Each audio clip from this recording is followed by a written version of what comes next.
Today's lesson will be looking at operations with rational expressions.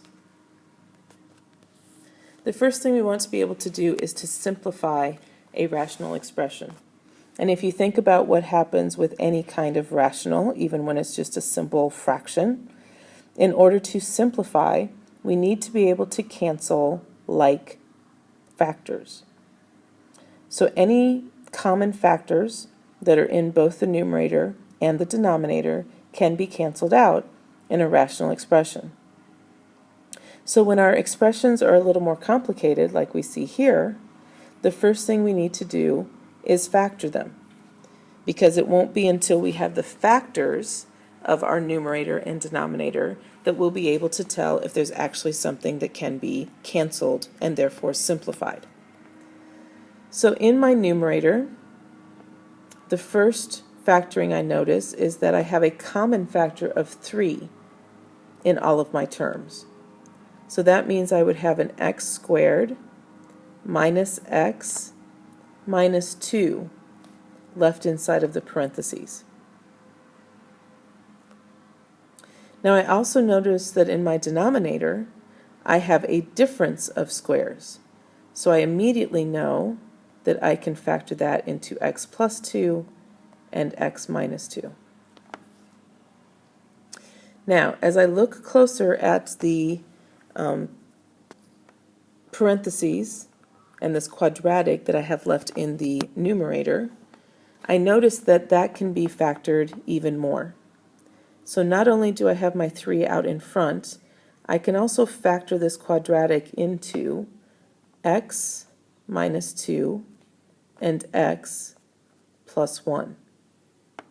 And that's still going to be over the factors I found in the denominator, which were x plus 2 and x minus 2.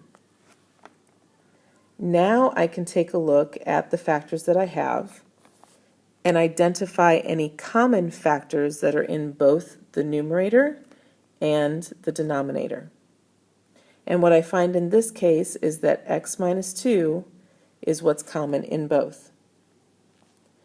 So those are the factors that I can cancel, and then any of the other factors that are left become my answer. So the 3 times the x plus 1 in my numerator over the x plus 2 that's left in my denominator. And there's no need to multiply the remaining factors out. You can if you want to, if you really love distributive property and you want to make this into 3x plus 3 on top.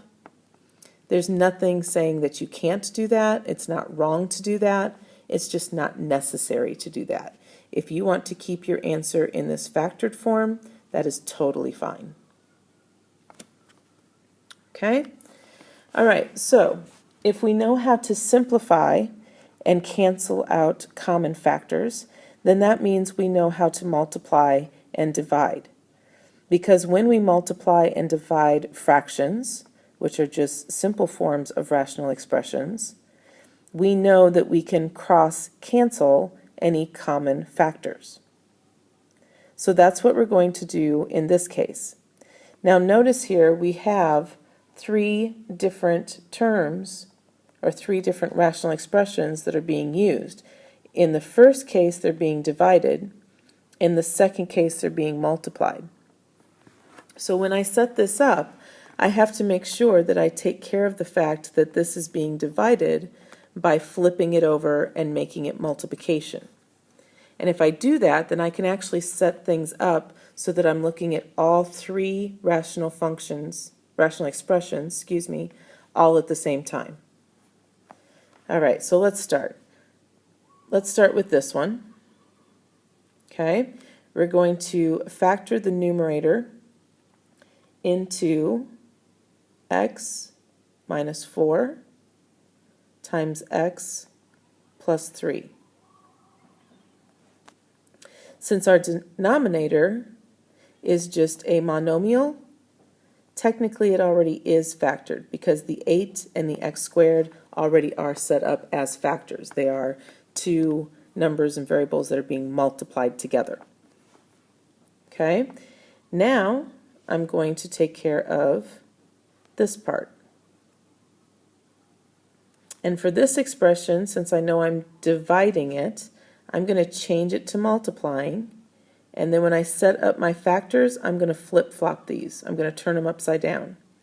So I'm actually going to take the factors of 8x cubed minus 2x squared and put them on top.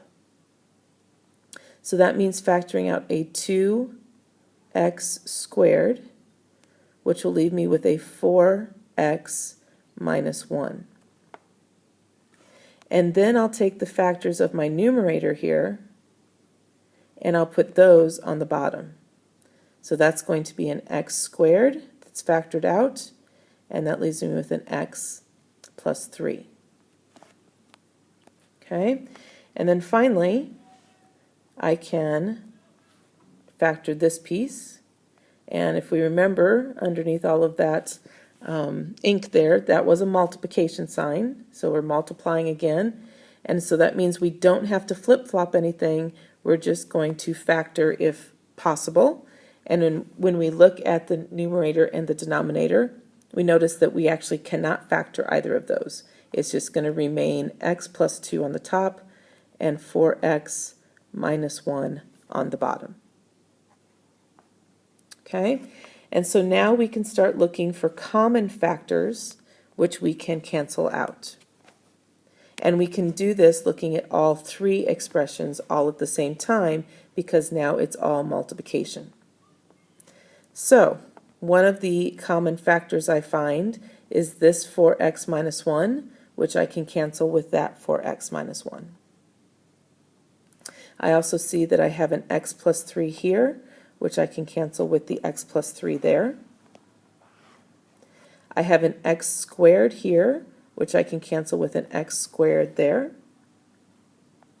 I also have the number 2 here, which I can divide by 2 to get 1, and I can also divide my 8 by 2 to leave me with 4.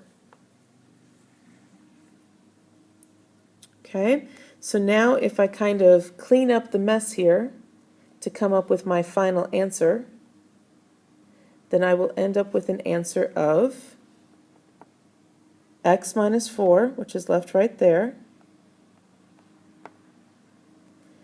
no x plus 3, no 2, no x squared, no 4x minus 1, but we still have an x plus 2 from right here. Okay, and then on the bottom I still have this 4, I still have this x squared, and that appears to be it. Everything else has been canceled out in the process. So this is my final answer. And again, there's no need to multiply the x minus 4 times the x plus 2. Just leave it in factored form.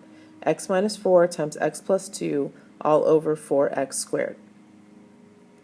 So again, it's all about factoring the numerators and the denominators so that you can then find common factors which can be canceled out, as long as we're talking about all multiplication.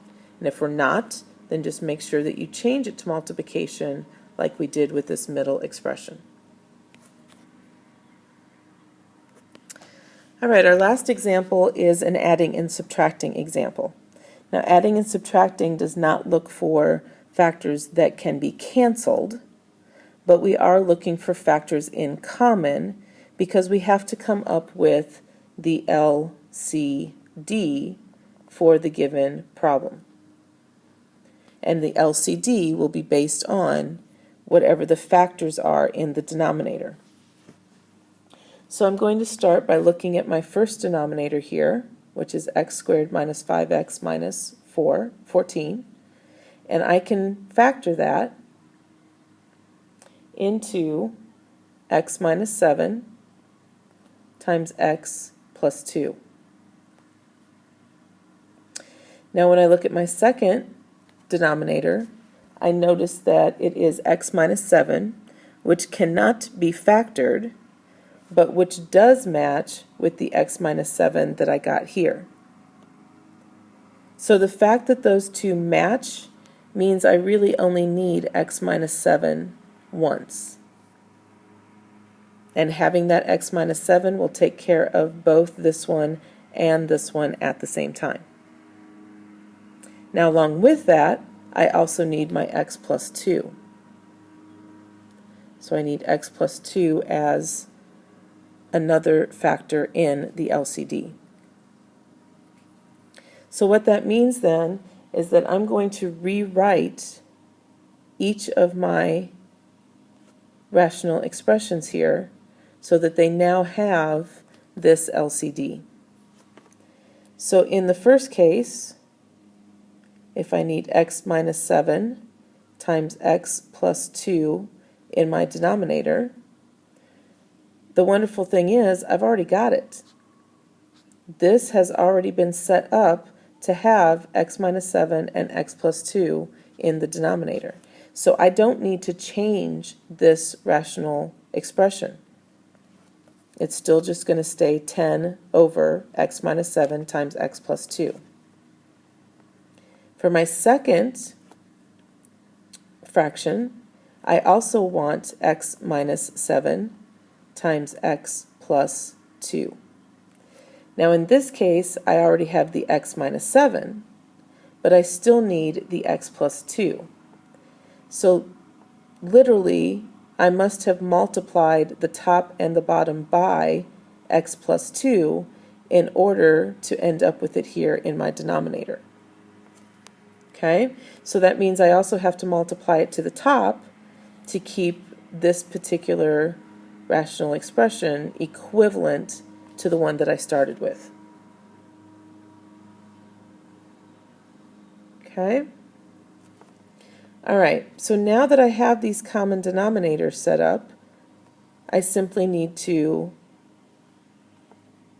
simplify the numerators. So I'm going to have my 10 from the first numerator, and then that's going to be added to the 2x plus 4 that I get when I distribute my 2 here. Now that's all still over this same denominator, which we found of x minus 7 times x plus 2.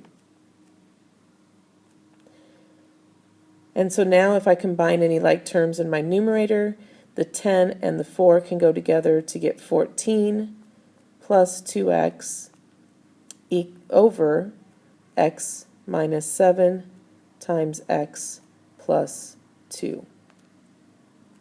And again, no need to multiply any of that out. The only thing you might want to look at is your numerator. Can your numerator be factored? Well, in this case, the answer is yes, but when I do that, I'm going to get 2 times 7 plus x. Those two factors do not match anything in my denominator, so there's really no need to do this factoring because I cannot cancel anything anyway. So, not necessary to factor in this case, since nothing is going to cancel, so this is my final answer.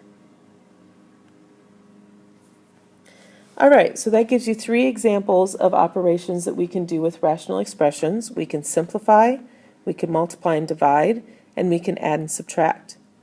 If you have any questions on these, make sure you ask about them in our next class. Otherwise, we'll continue with this and talk about a few more operations in class that we can do with rational expressions to finish up this 3rd chapter in our course. We'll see you next class.